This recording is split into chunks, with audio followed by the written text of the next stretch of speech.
We're going to get started here in a couple minutes, waiting for some more people to hop in, but I wanted to say hello and introduce you to this workshop. This workshop is Business Plan 101. Our presenter today is Madhu. He is going to go through his experience at the beginning of his slides. Throughout the workshop, I want you to be able to communicate with us, so you can raise your hand. On here, you can do the Q&A, you can do the chat, and then he will pause and we'll address those questions. And then at the end, you can also ask questions.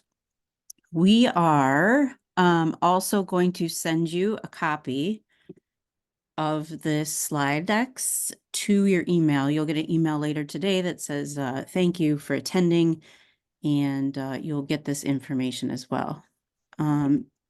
So we have a good number of you, it looks like, in here. So are you ready to start? I'm ready. You just should I start now? Sure, why not? Let's do it. Okay. All right. Well, good morning, everybody. Thank you for attending Akron Scores workshop on Business Plan 101. And again, our agenda has 4 parts today. You have already contacted Scores, so you know a little bit about us, but I'll tell you what all the services we offer. And then as you are beginning your journey, you start a small business, give you some pointers on where to begin. Most of the discussion will be on the business plan. And then at the end, we'll talk about how to get you going in writing your business plan. So those are the four parts that we will be talking today. Again, my name is Madhu Dewan. I've been a SCORE mentor for 7 years, and I've helped many clients in developing business plans. I have an MBA in finance, and I'm a chemical engineer. I'm a retired guy, and when I'm not volunteering, I'm also on the Towpath Trail riding my bike.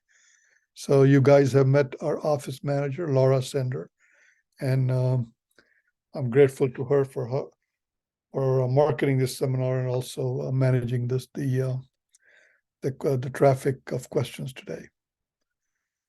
So again, like I talk about, this is a Zoom seminar, but I really want you to be interactive. So again, anytime you have a question, just go on the hand icon or a message Laura anytime, and I will stop and try to answer your question. Make sure that you get something of value today. I really want to get a sense of my audience today, so I'm going to ask Laura to unmute you guys, and you can raise your hands to volunteer to tell me what type of business you're thinking of starting, and then one thing that you most want to learn today. So I make sure I address that during the course of the seminar. So if any of you would like to volunteer to give me a little initial feedback, I would appreciate that.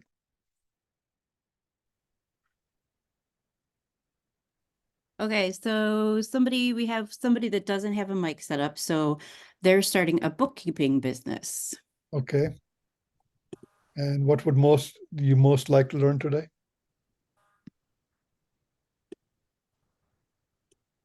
All right, so bookkeeping business. Any other? Construction is another answer. And then I will do the raised hands. Okay. They would like to learn about milestones for the Learn about milestones. Okay. Anything else? I've been unmuted. I am interested in, or I currently run a catering and event center, and I'm starting a business development or a commercial real estate development. Okay, and what would you like to learn today? I need to do the business, or I need to do a business plan for the commercial development. Wonderful. So I'm sure you will get enough pointers today on your business plan. Okay, very good. Anybody else, Laura? Somebody said a tuxedo rental business. Tuxedo rental business. Well, people are catering and people are renting tuxedos. Looks like the good times ahead. All right. Colleen Brown, you have your hand raised. You're unmuted. If you wanna. It was me that spoke just a moment ago. Sorry. Oh, I was. Okay. All right, so I think I got a little bit of feedback, and I appreciate that. And so I think I will be addressing most of those issues. Oh, I All have right. one more that I want to Please. read to you before you start. I'm a career coach and I'd like to learn how to create the customer journey from cold lead to sale, although I'm not sure that that would be outside of the scope for today, she says. Yeah, so that is deals with marketing, and I do talk some things about marketing, and I will try to elaborate that a little bit. So, but again, I would urge you to attend SCORE seminar on marketing. But again, I'll try to give you some tips on that. Career coach. Okay. All right. Okay. All right. So let's keep going. Okay. So a little bit about SCORE. So SCORE is a nonprofit. We are a nationwide nonprofit, and I and Laura are with the Akron chapter. So our mission is to foster vibrant small business communities through mentoring and education. And earlier on in the 60s, the federal government decided that small business are a key component of all our communities. And so they set up an organization called the Small Business Administration. We are not part of the government, but we are affiliated with them in trying to provide the skills that are needed for starting a small business. The good news for all of you is that all our mentoring and all our workshops are free. So again, we are a nonprofit. We get support from several foundations, and we want to meet our mission. And our vision is that many business people need help in many different things, and we, with our experience, try to provide you as much support as we can. Very often, I get questions about things I know very little about, and I'm willing to do a little research on the internet, and at least with my business experience, try to help them, draw out the chaff and see what is it that you need to do. So again, that's what we do. So we also do mentoring. Like I said, it's free and confidential. You can do mentoring with us on phone or Zoom or face-to-face. And many of our mentors have a lot of great experience. So you'll get real world advice, okay? And again, if you want to request a mentor, you can do that by going to our website, akron.score.org, or you can call that phone number. And nowadays, actually, you can even search for all the mentors yourself on our website, and you can pick your mentor. If you don't want to pick one, one will be assigned to you based on your zip code. So like this is a workshop that we are doing. And again, we do many workshops throughout the year. And some of our workshops deal with starting your own business, fundamentals of financial management, marketing techniques for success, and a suite of workshops on social media that have become quite popular these days. So again, go to akron.score.org, look at the workshop offerings, and if they work for you, attend a live workshop. In addition to live workshops, SCORE records its workshops. For example, this workshop is being recorded also, and then they make these available on their website. And National SCORE has, I'm going to say, over 300, I would call recorded workshops. And some of the major titles that they're under are listed here. And then each workshop is about 45 to 50 minutes long. You can take it, you can register, and you can take it at your convenience and learn about a topic that you need to brush up on. So again, I would urge you, depending on your time availability, attend live workshops or recorded workshops. And sometimes, actually, there are so many recorded workshops that it's difficult to find the one that you're looking for. So be a little patient, and if there's a problem, contact a mentor also. But again, I think you can go through this and and find the right information.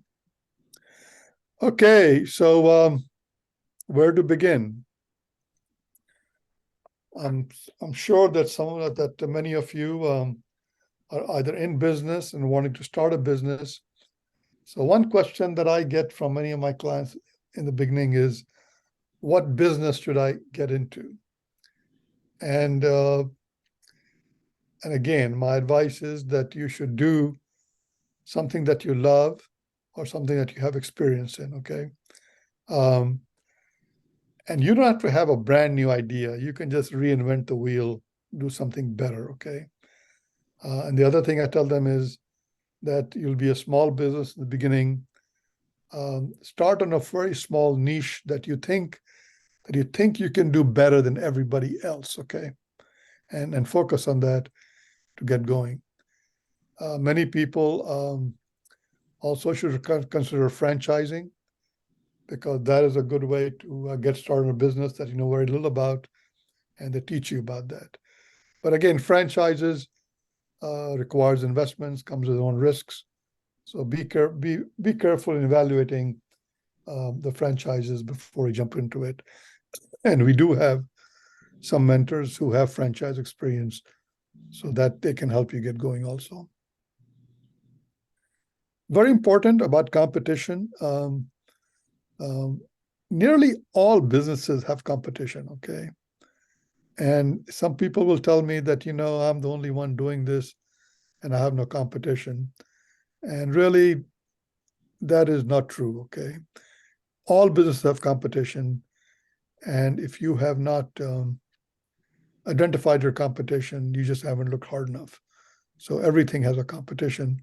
And the reason you need to do that is that you have to give some thought as to how you're going to do a better job from your competition. And again, all these things are not something that you can do very quickly, so take your time. Set a good foundation on the business idea that you are thinking about.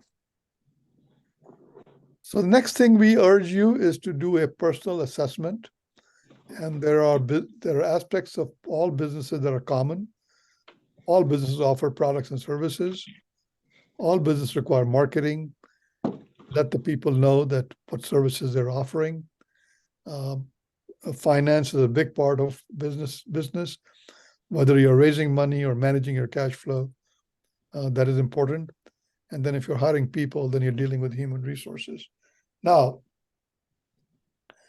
all of us are not good at all these things. So we have an assessment that allows you to see what you know, what your strengths are, what your weaknesses are. And the idea there is that the areas that you're weak in, you need to make sure that you're learning about it or you're getting support for it. This is not pass fail, okay? Now, if you don't know anything about any of these 4 areas, then I would urge you to reconsider starting a business before you at least develop some knowledge on at least 2 of these areas, okay? But again, if you have some weakness in finance, you can work with somebody to learn about that. Okay, the other thing is, one question I get is what sort of a legal structure I should set up to start my business. When you don't have any legal structure, you are what is called a sole proprietor. But if you have a legal structure, some of them are listed here. And we again have an attachment on this presentation that talks about the pros and cons of various structures. And the one structure that I commonly recommend to small businesses is a limited liability company or LLC. And that you can set in the state of Ohio for a cost of $99, and you can do that yourself. So again, the benefit of a corporate structure is that if things go south in your business, then your personal assets like your car or your house are protected, okay? It's your company's assets that's our risk. So again, this is a way to create a wall between your personal situation and your business assets. So again, that's so much for LLC. Okay, so now let's get to the meat of this presentation, and let's talk about the business plan, okay? First of all, I'll say that all your business plans should be a written document that lay out all the aspects of your business, okay? There's something about writing things down, okay?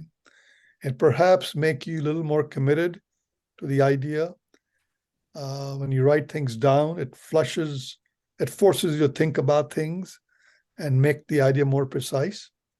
So again, writing it down is a good idea, okay?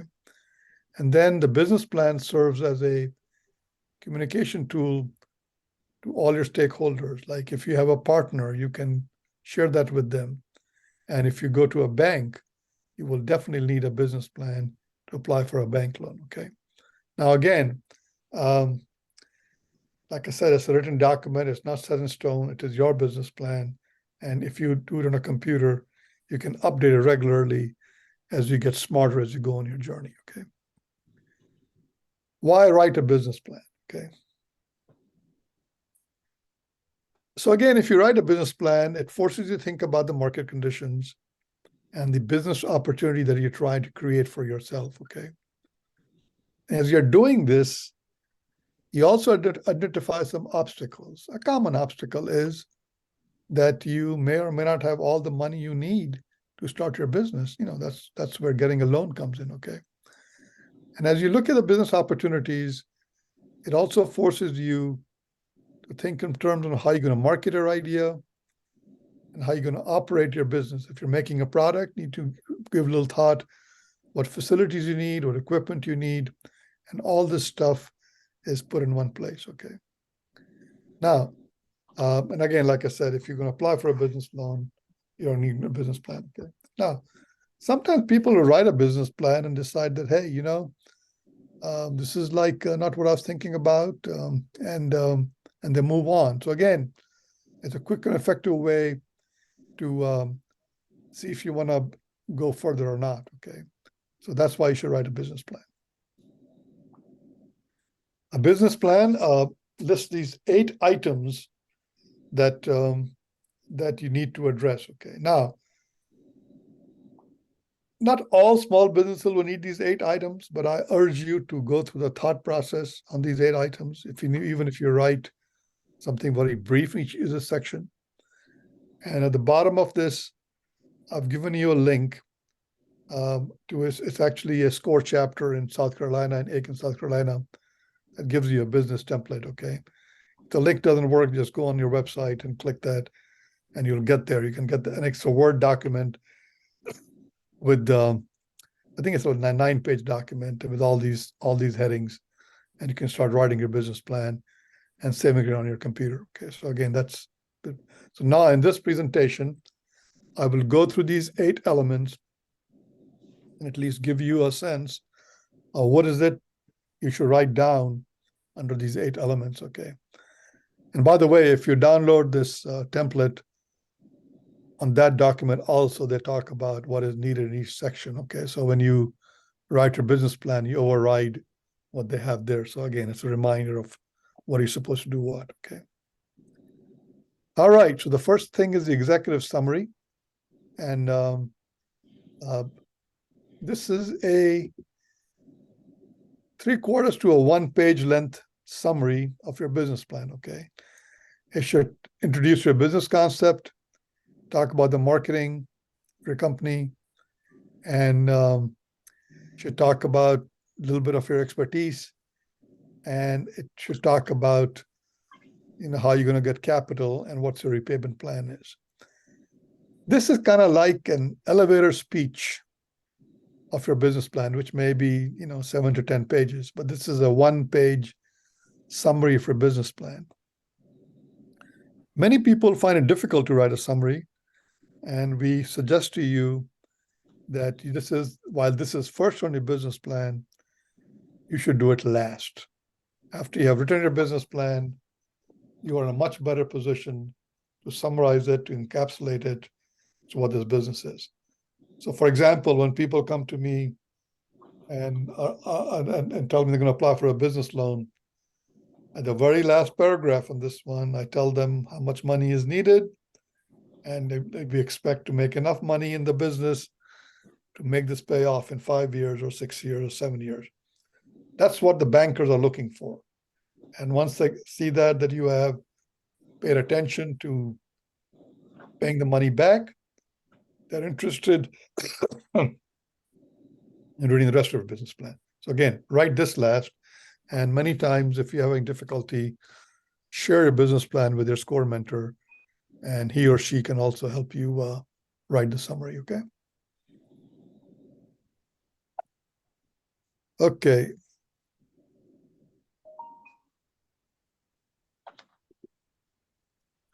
So that was the executive summary. Next is the generic company description.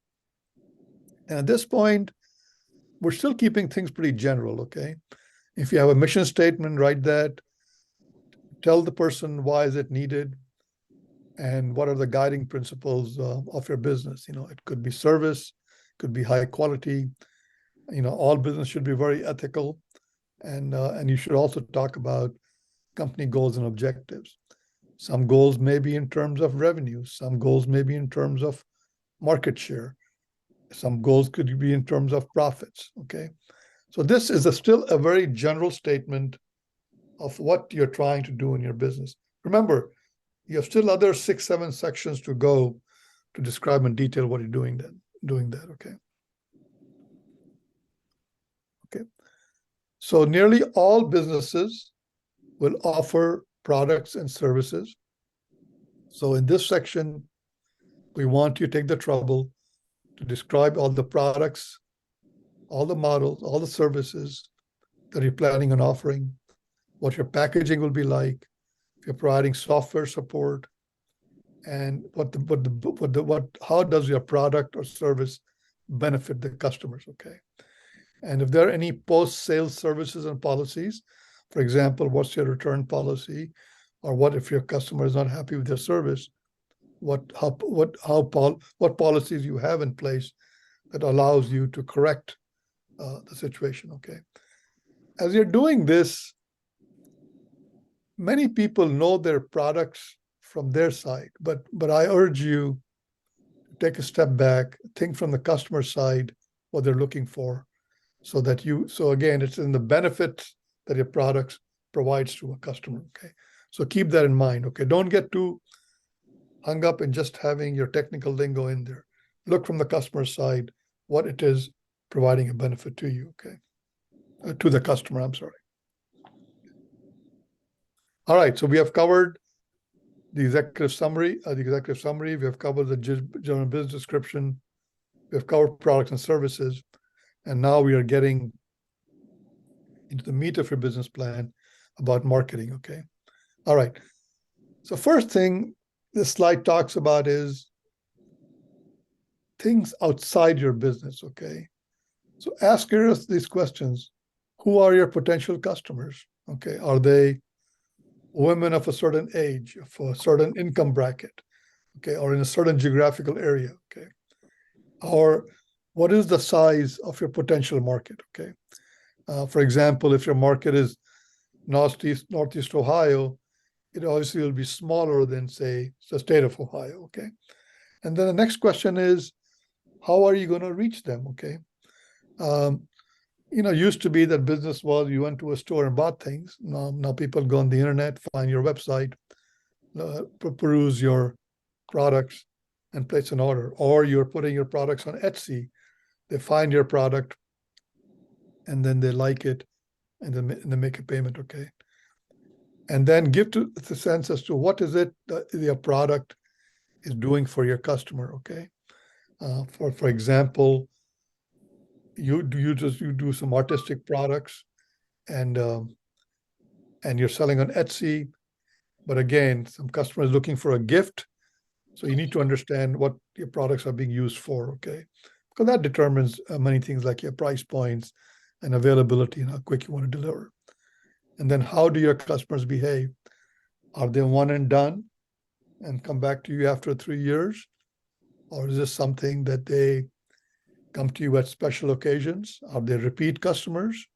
If they're repeat customers, it's very important that you treat them well, because then if you market to a customer, you got the customer, they bought your product or service, they were happy about it, they'll come back to you again. Okay, so now you have a customer for life. Well, these are some of the things you have to think about your market. Okay. Some people have difficulty doing this market research.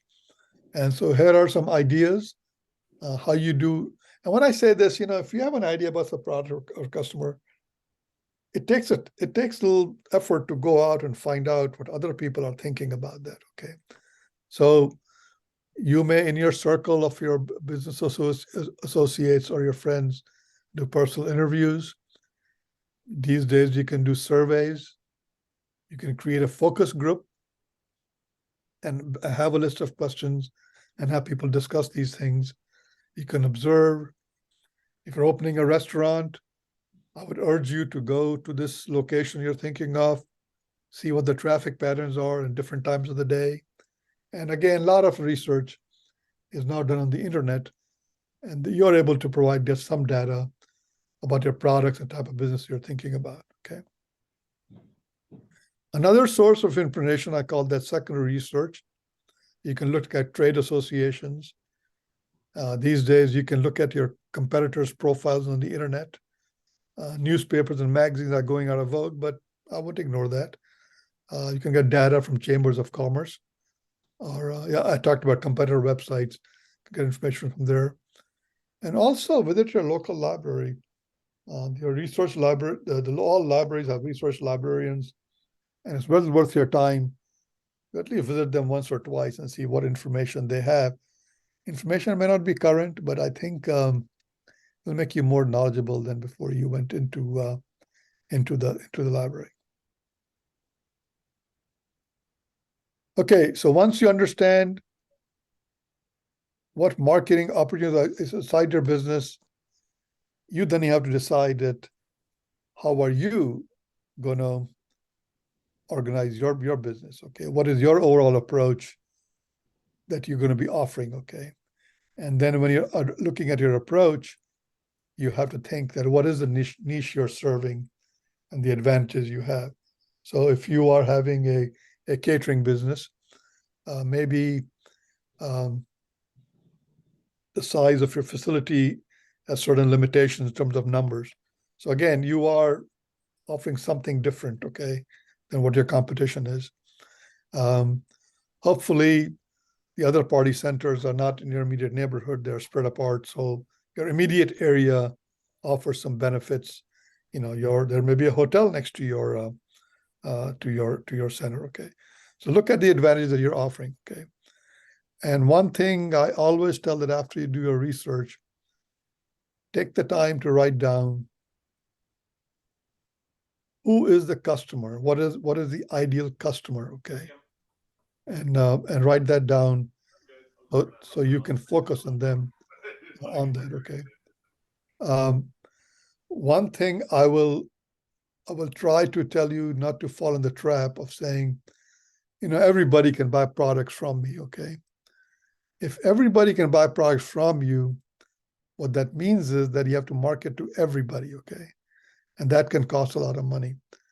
So the better job you do of defining your ideal customer, you can then try to find that ideal customer with your marketing program.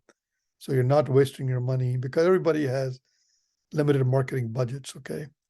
You cannot go after everybody. And even if you can go after everybody, start with people that are more likely to be your customers. So take the time to define your ideal customer. I'm going to stop a second here. Laura, is there a question or something in the chat? Laura? There was. So the question is, what exactly do you look at in the library? Okay. So my suggestion would be that most libraries have a reference area. Okay. And usually the reference area is staffed by a librarian. Okay. So I would walk up and say, hey, I'm thinking of whatever your business is. If what's a big example we got? Okay. All right. One was a career coach. Okay. You could take the position of, hey, I'm a career coach. I'm looking to how to do marketing. keep it as general as you can, and then ask the question, what are some of the resources you have that allows me to learn for that business, okay? And so typically the research librarian will give you 2 or 3 books and to get you started, okay? And then you look at that and then you see if you get references to other websites or get references to other things that you can talk about. Anything else, Laura? Thank you. Nothing else. Okay, all right. So interrupt me if you see something come up, okay? Okay. All right, so we're still on the marketing portion of our business plan. If you ever take a marketing course in a business school or a seminar, they talk about the 4 P's of marketing, okay? So the 4 P's are product, pricing, promotion, and place, okay? Product we talked about, and now we'll talk about the other 3 of pricing and promotion and the place, okay? And at this point, I think I'll try to address the question about how do you convert cold lead to sales when I get to that, okay? All right, price. Every business, every for-profit business will have to set a price. And the advice I'll give you is do a little research and always set your pricing at competitive levels, okay? So if you're opening a pizza shop, you can get information and price your pizzas, okay? Some clients come to me and say, you know, I'm going to offer the lowest price, and we suggest to them that is not a good idea. Because as a newcomer, if your price is lower by $2 a pizza, the company that's in business already can easily run a promotion and lower the price. So all of a sudden you have no advantage, okay? So think carefully of going lower price. And again, an existing business has more money than a startup business. So they can run you out by running a promotion for a month or 2, and you won't get any pizza orders, okay? So keep your pricing competitive.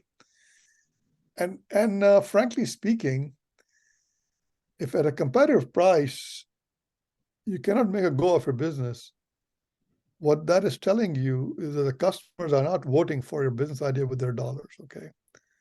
But you need to create programs, packages, or combination other than price that will attract customers or quality to your business, okay? Or you can also have after-sale customer service, offer a warranty or a refund policy, so the customers feel that, hey, I can risk ordering this business and see how it can get, okay? If you have money, you can extend credit, but really, in my experience, most small businesses are tight on money themselves, so that this is a difficult idea, okay? So again, price, be competitive, not the lowest, okay? So promotion, we talked about, we have a business idea, we have a product. So how do people find out that this thing exists? So generally speaking, budget some money to make your business known. And a lot of people are now using social media to get going initially, okay? Now, if you're not good in social media, I would urge you to learn about it. And you need to have a social media presence these days. And then, and again, a good way to learn about social media is to take some score webinars on social media. And then some of my clients are spending money on things like Google Ads. Actually, one of my clients has spent money on Google Ads quite aggressively to get their business name up as they are looking, people are looking for them, okay? Also have a graphic image and a letterhead, that's sort of a logo, so you can, relate people to your business, okay? So where do you advertise? You can consider media, but media costs money. You can consider trade shows. A good cheap way to, especially if you're starting out, are farmers markets. You can have a catalog, or you can have other ways. But budget some money, think carefully where your customers are at, and if you have done a good job of promoting your, if you're targeting your customer, then you can target them more effectively. And if you keep it very general, it is difficult for you to spend your money effectively to promote your products. Okay, so look for opportunities to promote your product. Start small, start at trade shows or farmers markets, and then as people are coming to buy our products, collect their email addresses, so you can contact them later with some sort of specials or something like that. This is your promotion of your business. Place, you can have a retail place, you can work out of your home and have a website. It should be consistent with your image, and also see how your competitors are offering their products. Okay, if you can sell direct, that is better. But then depending on your product, you may have to go through a distributor or wholesale, or you can go to government initial sales. Okay, so let me try to answer the one question of going from cold lead to sales. Okay. Can I ask a question on the previous, you said, is there a recommended amount to spend on a logo before you move forward? Okay. If somebody wanted to know. Yeah, so it's what should I say? You should work with some tips I'm going to give you, and then I'm going to try to give you a sense of how much it is. Okay. If you can, work with a graphics artist. Okay. And I would Google them and find somebody, and who gives you a number of options. Some graphic artists, number one, graphic artists are quite busy actually. Okay. But I think, you should expect to spend anywhere from $500 to $1,000 on a logo. Sometimes, if you're lucky, people are doing this work on the internet, and they're based outside of the US. And sometimes you can get a reasonable examples of logos from some online graphic artist. That may work for you. Okay. So again, I hope I answered your question. It's going to cost you a few hundred to $1,000 on a logo. Okay. I'm doing that. Any other questions, Laura? It says, somebody was suggesting Canva and Canva Pro is a great and economical way to do a logo yourself. Wonderful suggestion. Wonderful suggestion. Canva logo. Yeah, those are two internet online tools that are self-help and allows you to play with in a professional manner to create those logos. Okay.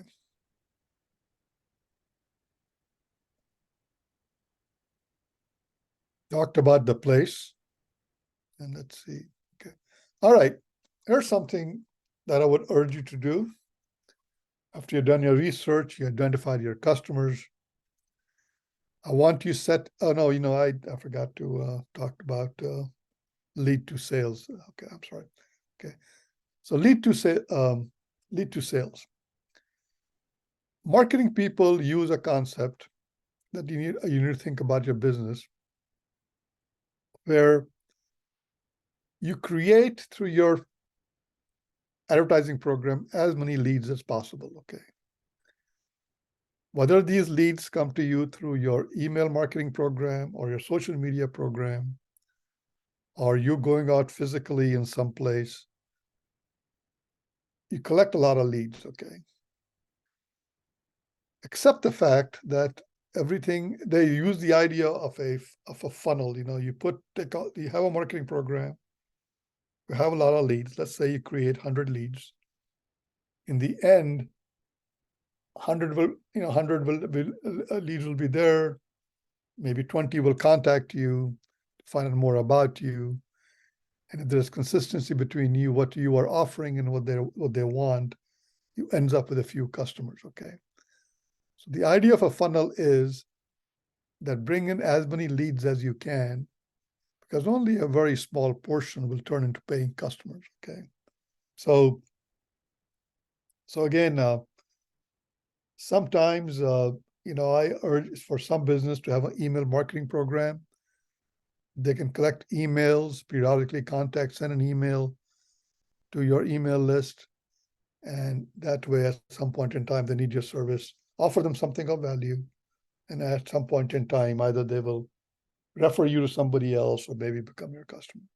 So that's the sale call leads to sales. But the important thing there is don't get discouraged, okay? Some good salespeople, especially cold call salespeople, don't get discouraged by the no answer, okay?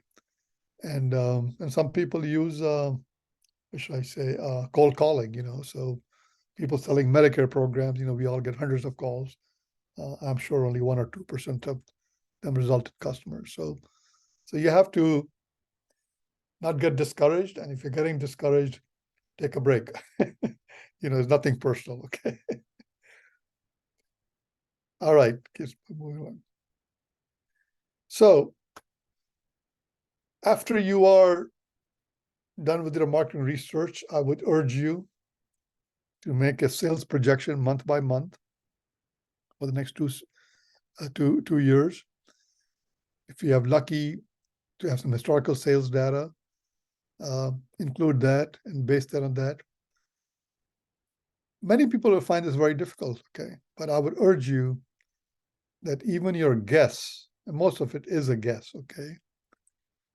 You write that down, what you think your sales are. Your actual sales will vary. But as we talk about later about the financial plan, you need the sales forecast to set up a financial plan. So if you don't have any, you cannot set up your financial forecast, your financial plan, okay? So, do your best, take a guess, show it to other people to see if that makes sense. Don't be too aggressive.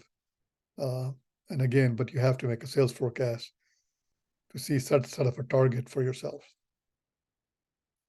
Okay, so that was the marketing portion. Now, so we have identified our products, we have thought about our marketing, and now we need to set up our operations to be able to supply those products to our customers. If you need a building, let's say you need to lease a store, you need to look at, how many square feet you need, where should it be, how much cost you can afford. And then if there's a lease agreement, you have to investigate, how many years they're looking for, okay? You should see if your place you're offering has access to customers, what the parking situation is. Can the customers get to your store and get out of your store in a safe manner? Things like that. Make it attractive to your customers, okay? And also, with your city, check your zoning requirements and make sure if utilities and water, that is also available. Signage, a lot of local cities have ordinances, and it takes time to get your signage approved, okay? Consider a temporary sign, then you could get a permanent sign approved, okay? So these are some things you have to think about that. If you're doing light manufacturing, whether in your basement or your garage or in some place, give some thought as to how materials will come in, how you will process them efficiently, and not get lost in all the clutter. And whether it's a batch production or assembly line, or a fixed position. So again, give some thought as to how you efficiently meet or produce your products. In many cases, people are just producing products, keeping them, and as they get internet orders, they're shipping them, okay? So have a place where you have all your shipping supplies set up properly. So if you decide to hire somebody, they know there's a bag there, there's packaging material there, there's a label, there's a printer that prints labels. So everything can be done very efficiently. Most of you will be starting by yourselves, and then hopefully as your business grows, you'll have to hire people. So give some thought as to type of people you need. These days, people costs have gone up over the last couple of years, so be aware of that. And so you'll have to pay a competitive wage, and make sure that you spend a little time training your employees so they don't feel lost in there, okay? In fact, they should be as good as you if possible, okay? So give some attention to personnel management as we're doing that. So many of our businesses will be needing a license from the state or the county. There's bonding needed, permitting needed. What are your health and safety regulations? All of you should have insurance, small business insurance. And then if there are any patents or trademarks, think about that also. These things can get very expensive, especially the patents and trademarks. You may not be able to do them right away, but be aware of that at some point in time when you have money, you'll have to address those issues, okay? If you are buying or selling things or producing things, you have to see who your suppliers are, who's your backup supplier in case your primary supplier falls down, and the type of inventory you need, and where do you keep it, and what seasonal buildup you need. So some of my business plans, as we develop them, we have a section on inventory as to how much inventory we have in terms of dollars and how fast we are turning it over. So the more inventory you have, the more money you need to finance it.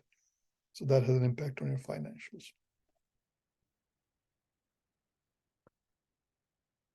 As you go on this journey, you are already getting help from me from SCORE. You can get a SCORE mentor. You can have an attorney or an accountant, insurance agent, consultants, and business people in your circle that you trust, okay? So don't be afraid to ask people for advice. In the end, it's your business. You may or may not decide not to follow the advice, but don't be alone in your home, okay? You need to kind of get out there, at least run the ideas by other people, okay? Okay, the other section of your business plan should be the management organization.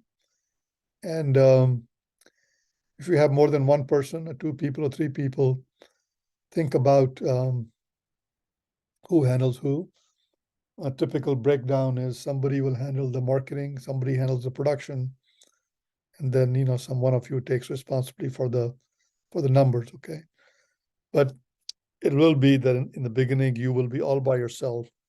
But be aware, how much time you're spending on sales, how much time you're producing. Every week at least, make sure look at your bank account, make sure number are okay. And then hopefully if your business grows, you can hire some personnel. I would also add your a resume, so to speak, your education experience in the business. And you should think in terms of convincing a banker that you're knowledgeable about the business, okay? So any education you have, any certifications you have manager experience, business experience, put that all in your business resume and make that as appendix to your business plan. So again, the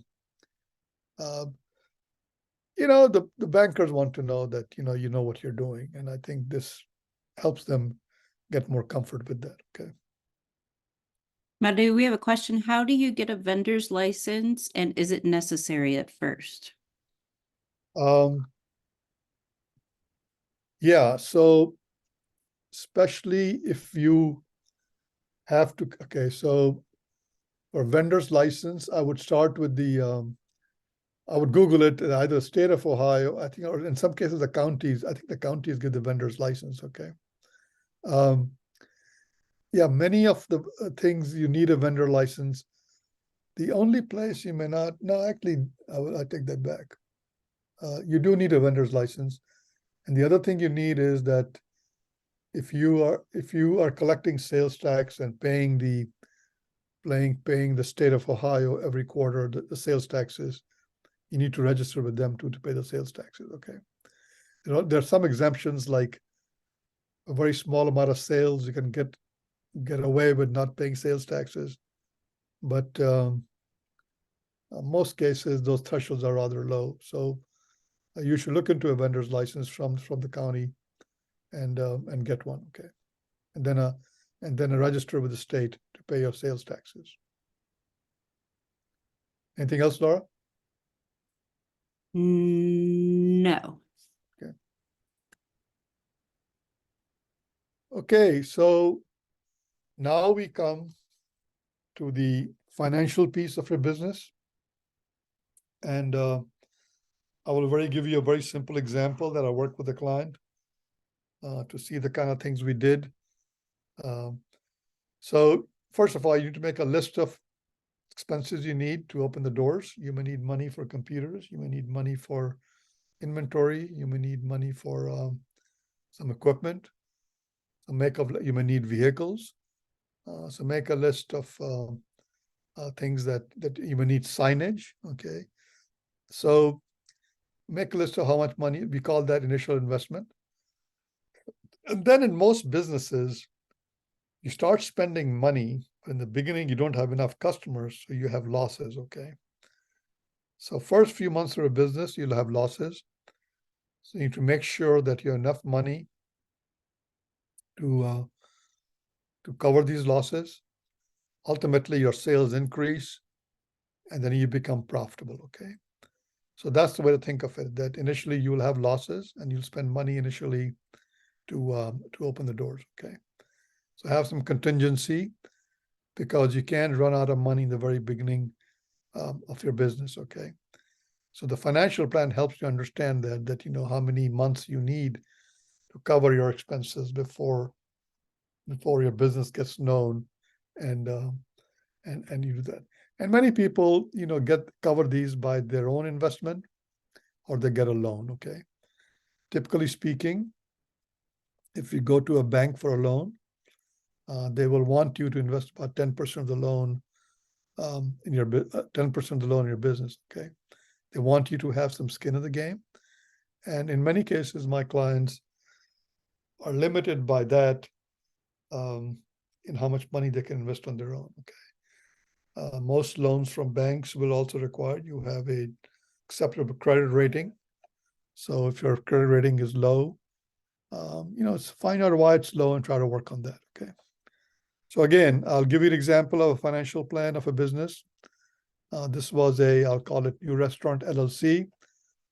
This restaurant was already located in Stowe, and they wanted to get a food truck and then perhaps later on have a second location in Green, okay? And I'll show you, I had them make a list of expenses, and they felt they needed $102,000 to start this business. And so we discussed and said, okay, they'll invest $10,000 of their own money, and then we'll go $92,000 from a bank, okay, for a loan for 10 years, okay?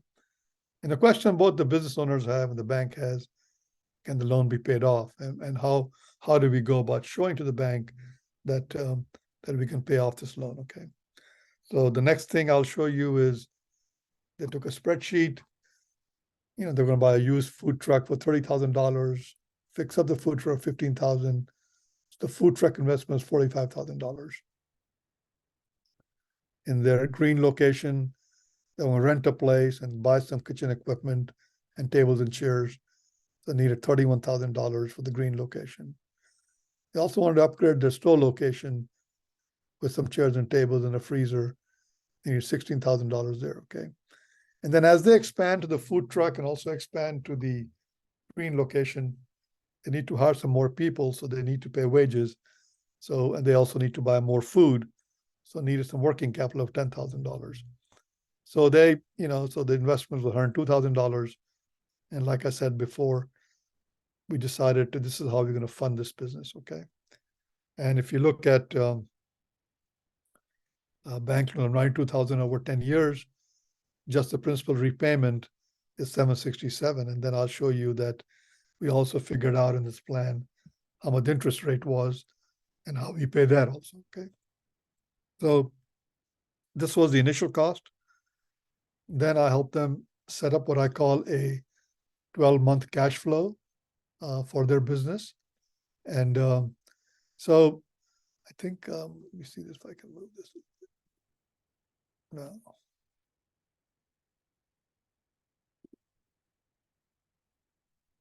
I can move. Anyway, so this business started sometime, I think it was June of 2023. They went and put $10,000 in the bank. So in the beginning, in their checking account, they started with zero, they put their money in, they had $10,000 available. In the first month, they didn't spend any money, okay? They put this money at the end of the month, okay? The next month, they had $5,000 of sales in their store restaurant. The bank loan came through, they're $92,000. They started with $10,000. So now they have $107,000 to spend, okay?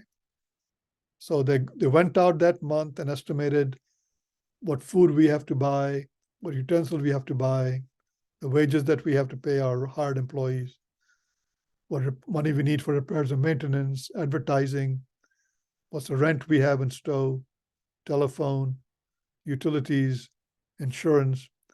So the total money that they spent was $3,375, and then they start spending money on startup costs. So that month they had $107,000. They spent $10,000, $10,775. The money they had left was $96,225. So this goes up the next month. They had more sales of $5,000. They spent more money on the expenses. They bought the food truck that was $30,000. Spent more money on their restaurant and stove. And then again, they had an owner's draw of $1,000. So next month they spent $45,000. So now their checking account is down to $55,000. So you kind of go month by month. And what's happening here is that while they're earning some money, they're spending money on the food truck and fixing up their store place. So the amount of money in their checking account keeps going down and down. By the end of the year, they only have $8,700 in their account, okay? Then we go the next year, and then hopefully our sales keep increasing, and we are able to cover, we have no more startup expenses, our sales start increasing, and we have profits, okay? So in this example, where is my marker? We start with a loan of $92,000, and each month we are making a payment principal, and that loan is going down. These are our losses of this business in the first few years. Now, if you have a job or another business, you can use some of these losses to shelter your taxes, okay? But the next year, they start making money in March, and they're able to keep making their payments. And then, so the bank wants to see this first couple of years by month, and then by year, to see how you are paying your loan off, okay? So this is the financial plan that goes in your business plan, okay? So the last part of your business plan is appendices. And again, these are some examples of things that you should think of having there. So again, the idea is, if your business plan is like 5 to 7 pages, we don't want the appendices details to get in the flow of things. So your resume, your financial statements, your advertising materials, your maps, these can all be appendices as a support of your business plan. Okay, so we don't clutter up your business plan, because some people will want to see the appendices, some people will not. So keep that in mind. Okay. So again, I come back to these 8 elements that I just discussed. I'm sure that some of you will have questions on some of these. So before I go to my next section of the presentation, I will ask Laura if there are any other questions that came in. At the moment, there are no new questions, but let's wait a second. Usually when I say there's no new questions, some question pops up right after I say that, so. See? Let's see. Any questions, anybody?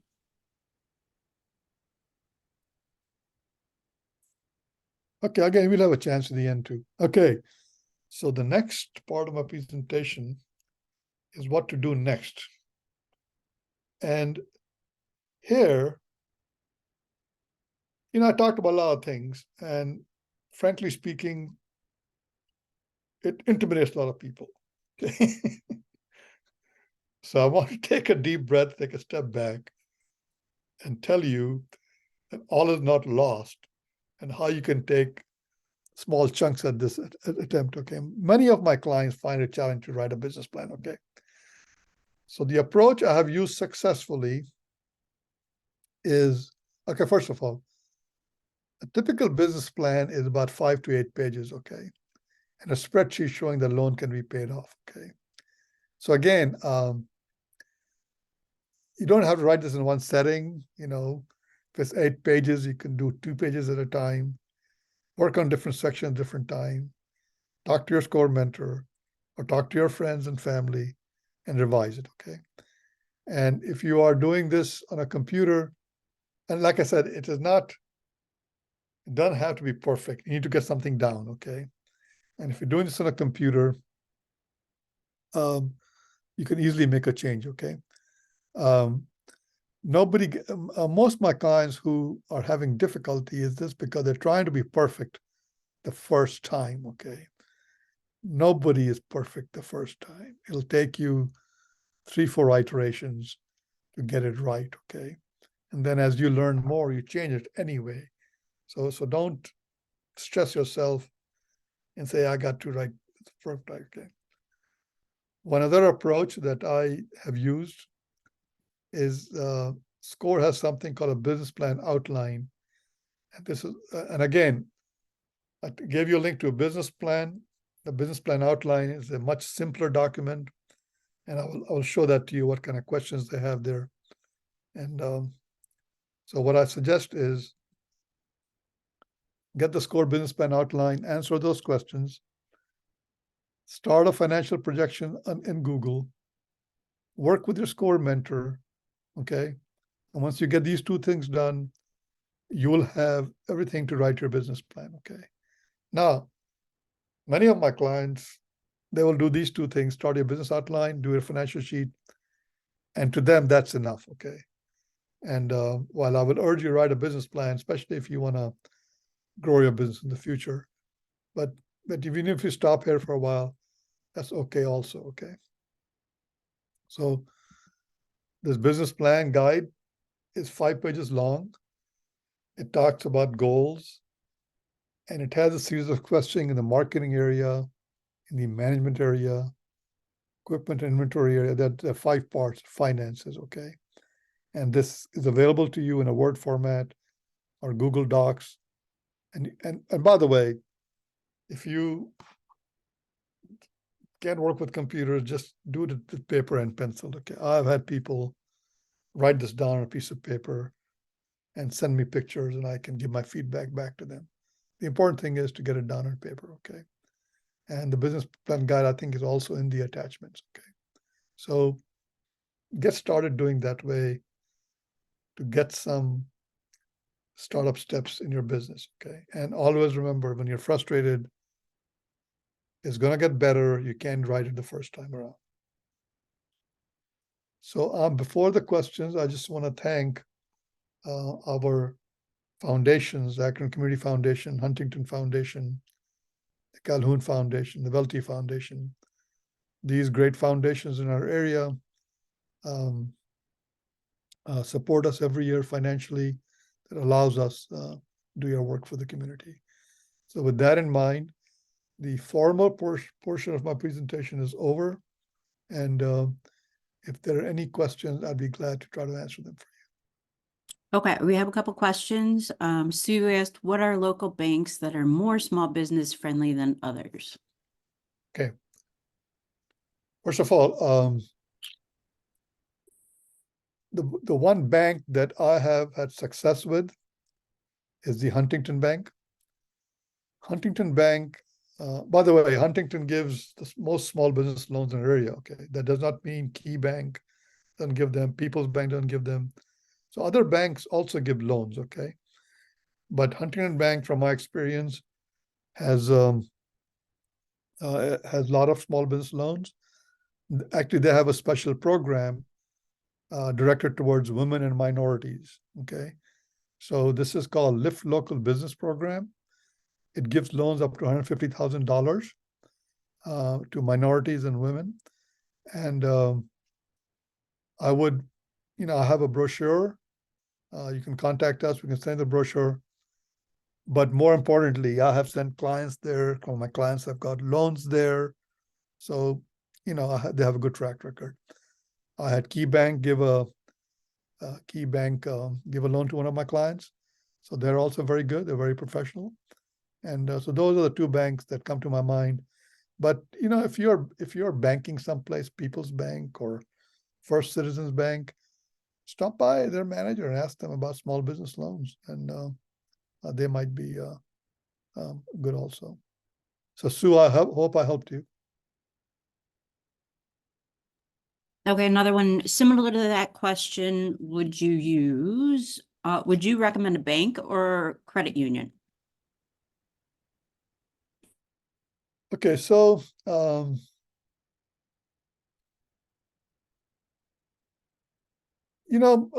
of my clients come to me from credit union. I would ask you to see if your credit union has loans. Banks are, banks are SBA. Some of the banks, I would recommend a bank, to be honest with you. Okay, but I don't want to cut credit unions short. Check with them. But a lot of the banks are supported by the SBA. So let me tell you guys one thing. Some of you may or may not know. SBA stands for Small Business Administration. Okay, and SBA doesn't give loans. Okay, but what they do is they will back a loan up, or back a risky loan up. Okay, so if you go to a bank and the bank thinks that, hey, you don't meet my requirements for risk, they have the ability to go to the SBA and say, hey, SBA, will you back this loan? Okay. So in that case, you have to do some more paperwork with the SBA, but then you're able to get a loan. Okay. I just don't know if credit unions have people who are familiar with these things. Okay. So I would check with them, but my guess is that the banks are better off for you. What else you got? Are these business startup loans? Is the question. Yeah, so you can get it. Yeah, so many of my clients have business startup loans, like they don't have a business. It's the first time they're starting, and they're startup loans. And some of my clients are in business, and they are wanting to grow in a different way, and they need equipment or they need money to rent a place, so they have gone to a bank to continue the business. So you can have a startup business, or you can have a existing business looking to grow their business. Okay, next question. Can a nonprofit receive a loan?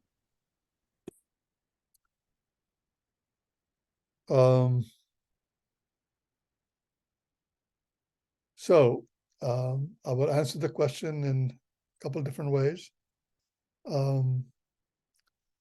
Generally speaking, nonprofits do not get loans unless they have a asset that they can secure. To give an example, if a nonprofit has a building, I'm sure they could go to a bank and say, hey, I'm willing to secure this building and I need a loan for that. But if you are a nonprofit, and most of my nonprofit clients don't really have assets, then they cannot get loan. And the other thing is, okay, the bottom line is this, okay? A loan has to be paid back, okay? And in case of nonprofits, I mean, usually they get money and they do their services. So there's nothing extra left over to pay the loan, okay? So to answer your question, unlikely unless the nonprofit has assets, okay?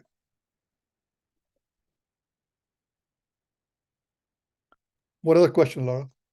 Do you have to have a business plan for a startup loan for a for-profit? Yeah, so I think you do need a business plan. It can be as brief as you're comfortable with. So I will describe the process for the Lift Local Business Program from Huntington, which I'm very familiar with. So typically the way that works is you go to a Huntington branch, you talk to the manager. So you're interested in that loan. And what they have been doing is they ask you some questions, how much money you want. And I think they probably ask for your social security number. And what they're doing is pre-approving you for a loan, okay? So if you ask for $50,000 and they take the information, they send you an email, okay? They send you an email and saying, okay, you're pre-approved, and to apply for this loan, you need these 8 or 9 things, okay? And among those 9 things will be your taxes for the last 3 years, a business plan, a financial plan to show how you can pay the loan off, and they may have some other documents about your financial situation. So yeah, I would at least have a business plan outline to go to a bank, and that may be enough for them, okay? Okay. Let's see. She has another question. Do you need a plan for startup grant for a for-profit business? Okay, so if I understand this question correctly, if I'm wrong, is this a written question, Laura? It is. It says, do you need plan for startup grant for-profit business? Okay, so a word about grants and loans and profits and nonprofits.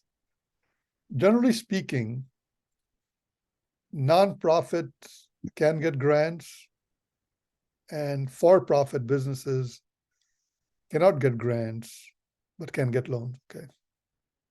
So that's the first thing I'd make, okay? I think you should have a business plan to kind of understand what you're doing, because that puts you in a better position to explain to somebody, whether a banker or somebody giving you a grant, what you're trying to do, okay? And many times, even for a nonprofit, they will ask for a plan to give you a grant, okay? I hope I answered that question. If not, please ask me to clarify. I think you did. We have somebody that wants to know, they want to schedule an appointment with a SCORE person to do the business plan. I've written it, but I don't think it's sufficient enough to get a loan. We can for sure get you with somebody, one of the mentors, and they can help you with that. Next, Colette, do they go to score.org then, Laura? Yes, so you go to score.org, and now you have the capability, which I think is great, that you can search through the mentors and select one. And that person, I think it's a good way to kind of, instead of being randomly kind of attached to somebody at Akron SCORE, you can kind of peruse and see who's a good fit for you. So Colette wants to know, what was the loan program called for women and minorities? Okay, the program is called Huntington's Lift Local Business Program. Hey, Laura, Huntington, yes. do you have a brochure on that? I can send it to you and you can attach it to the presentation, okay? Yeah, absolutely. They did a workshop last week for us, which was great. So I do have some of that. Yeah, I'll tell you what, when I send you my presentation, I'll attach it's a 1-page brochure on this program, okay? It gives a phone number and all that also, okay? I'll send it out. And then Carolyn asked, are license requirements what license requirements have to be met before loan consideration? Okay, what license requirements have to be met?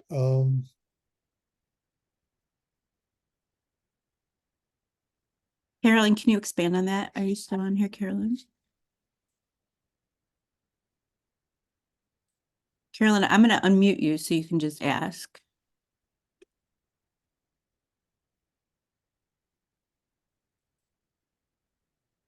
Carolyn? Hold on 1 second.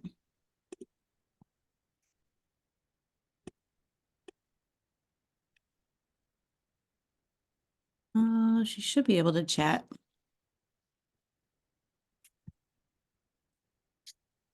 I guess the question is, what kind of license is the?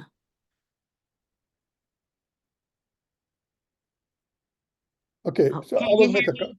Yes. yeah, hear me? yes, go ahead, Carolyn. Oh, okay, I'm saying, do you have to have your LLC and all that state and the regulation through the state before you go to apply for a loan? You know, Okay, you don't. Oh, You can apply for a loan as a sole proprietor, okay? oh, all right. okay, thank But let me give you a little better answer, and maybe this will help you, okay? Uh, you. You the have way to be I tell, registered, that's what I'm if saying. you're, go ahead. You have to be registered as something, a sole proprietor, or you have to have your vendor's license or register with the state. Okay, so if you're a sole proprietor, I mean, you don't have to register, you can just start, okay? But Okay. you could get your license to pay sales taxes, that's what is required, okay? And sell- okay. Okay. Again, you can do it that way, okay? The other one way I try to tell my clients is, if possible, set up your LLC, pay your $99, Mhm. get what is called an EIN number from the IRS. The Okay. LLC and the EIN number allows you to set up a business bank account, okay? And especially if you're thinking about the Huntington loan, they want to have their business bank account with them. So then you have the information. Otherwise, I think they can set up your business account with their social security number also. So those are my thoughts, okay? Okay. Thank you. Any other questions? I don't see any. Well, everybody, this has been a really good workshop. Lots of great interaction and good questions. Again, everybody, I will be sending out this slide decks later today. And I'll attach also that information for loans. So everybody, thank you so much for coming, joining us. Look at the website too for all the rest of the I'm posting all the February workshops in the next couple days. So right now we have one on the 13th and the 14th. I don't know the topics off the top of my head, but so thank you, everybody. Madhu, anything else? No, I'll send you the presentation. I'll give you a call shortly after that to discuss Okay. some other things. Okay. All right. Thank you. Thanks, everybody. Thank you, everybody. Enjoyed it. You're welcome. Thank you.